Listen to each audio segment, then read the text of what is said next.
Now, the process you go through selection, we've already laid the groundwork as to making certain it's legally defensible, making certain there's strong utility to it, but you also want to make certain that you're looking at different methods as you go through. Don't always fight a method being introduced because you're not used to it. Pay attention to what the people that are involved with that person as to what they really want to have happen. Here's normally the different aspects you have. It's a whole toolbox full of different aspects. Interviews is by far the most commonly used tool as you go through. References are out there, and by the way, almost all references are positive. Nobody's going to listen to by somebody that says, "Oh, you're really a bad employee. I would never hire him." Nobody's going to put that down as a reference as you go through. Application blanks as you go through. Frankly, if you ever get an application that says "see resume," I've always ignored those people. If they can't follow direction, I don't want them working for me as you go through. Background checks, they shouldn't be just references that are provided, but also go back and check with previous supervisors as you go through. Sometimes on jobs, like a delivery job, picking up 20 pounds and carrying it to a door from a truck for delivery, you may have to have a physical ability test in the process to make certain they can really do that if it's part of the job. Sometimes cognitive ability that they can actually go through and understand what's going on.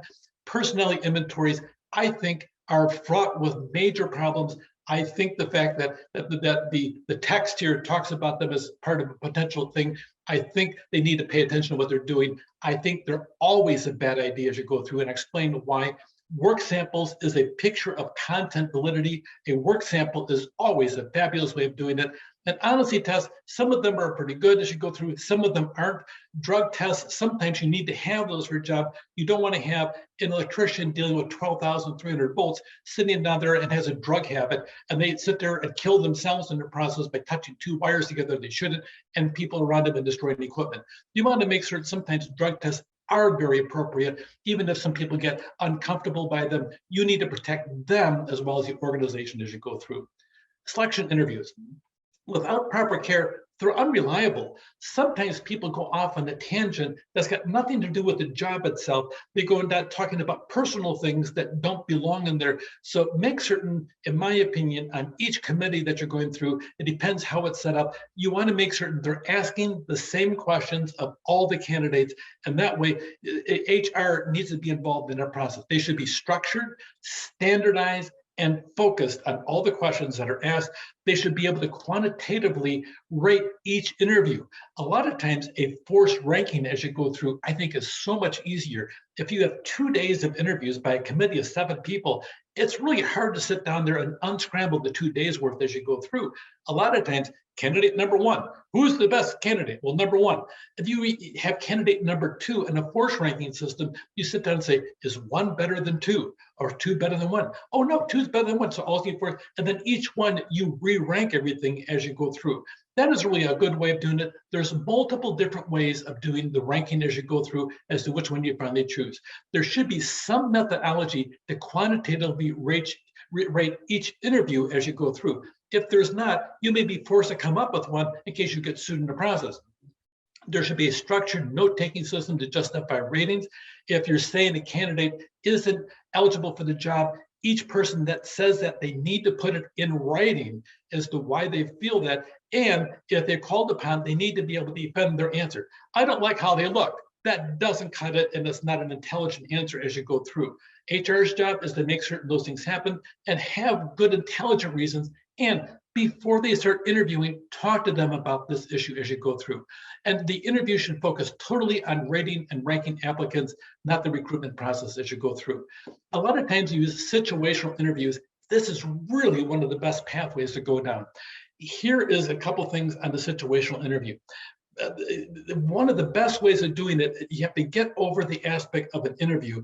Sometimes people make a decision, and data shows, and this is the worst part about it, we are human beings. Somebody walks in the room, some data is out there, and they claim we make a decision in the first 2.5 seconds on a candidate when they walk in.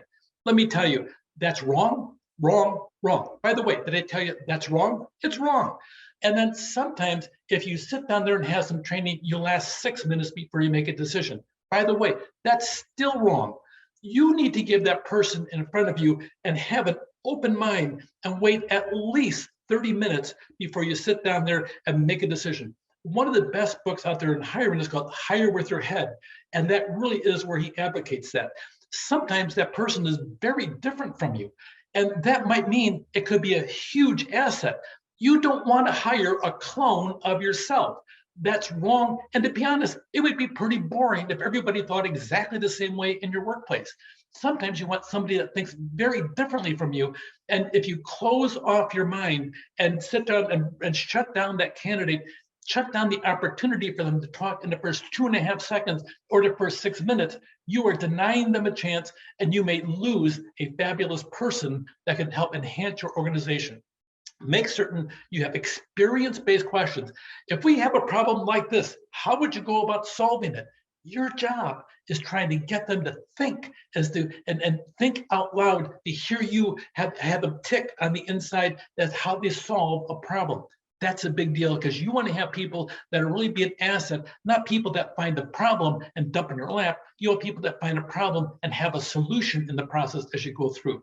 Always have future-oriented questions as you go through. And sometimes you may want to actually tape the interview. Legally, you have to tell them you're doing it ahead of time as you go through.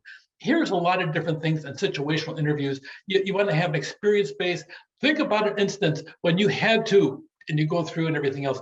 These are actually excellent questions as you go through. You can sit down and see what they're asking for. Resolving conflict. What was the biggest difference of opinion you ever had with a coworker? And how did you resolve that situation? You want to have a reason over here as to why you're asking the question as you go through. And then have a reason as you go through. Having a matrix like this as to what you're looking for helps an awful lot. Motivated employees, here's the question. Resolving conflict, here's the question. This helps you. Not only does it give some relief to human resources when you structure things like this, but also it's legally defendable as well. And if you ever had somebody come back and say, I interviewed for the job and I didn't get it, how come? You can sit down there, especially on an internal applicant that you have on the inside that you want to see advance but didn't get this job. You can say, you need to work on the aspect of motivating employees. You didn't do very well on this question. Out of the 7 people on the committee, 5 of them rated you low on that as you go through. It depends as to what your policy is inside your organization and how you're going to share that as you go through. So here's some more questions on that as you go through. On references, okay, keep in mind they're weak predictors of almost anything as you go through. The background information is low cost and often useful. When you go back and you check the previous supervisors, yeah, they worked here for 3 years, and all of a sudden one day I got a phone call and they quit the job without talking to me. Uh-oh, you got a problem. That person could be bad. One time, we actually we hired somebody contingent upon a background check. We found out that a famous company, he took his computer in and they seized the computer and turned it over to the police. I'll let you figure out what you think was on the computer. Whatever you think is probably right. We sat down there, we rescinded our offer because of the fact we were concerned about the fact that when the police had to investigate what's on this computer, there's a serious problem. These background checks, they're low cost and useful as you go through. Sometimes there's a gap in education as you go through, that it's a mismatch with the job as you go through. And sometimes flat out, there's resumes that don't properly reflect somebody as you go through. I've had people that were assistant directors, and all of a sudden on the resume, miraculously, they got a promotion up to an executive director. They claim. You go back and you check, and then you wonder, what do you mean assistant director? You mean they weren't a director at all? That's an assistant? Oh, assistant to the director. They said they're an executive director. We don't have a position of executive director. I had that dialogue with somebody. Sometimes people lie. Okay, if they're lying on the resume, they're going to lie inside your organization on top of it as well. So sometimes these things, they seem like they're mundane and everything else. They can have a big impact as to who's there.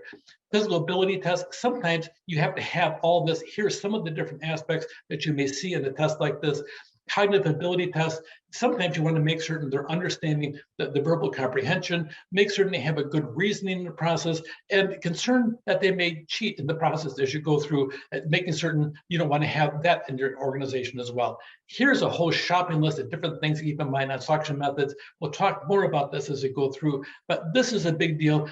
A lot of times you can think and plan and have different things. One time, of all things, we were hiring a dance instructor at one of our colleges as we went through, and part of the interview was, here, teach this person how to dance. We had a student in there, and they had to teach the student how to dance. Now the student already had training in dancing, but they watched the person actually practice the job in the process. Frankly, it was really good.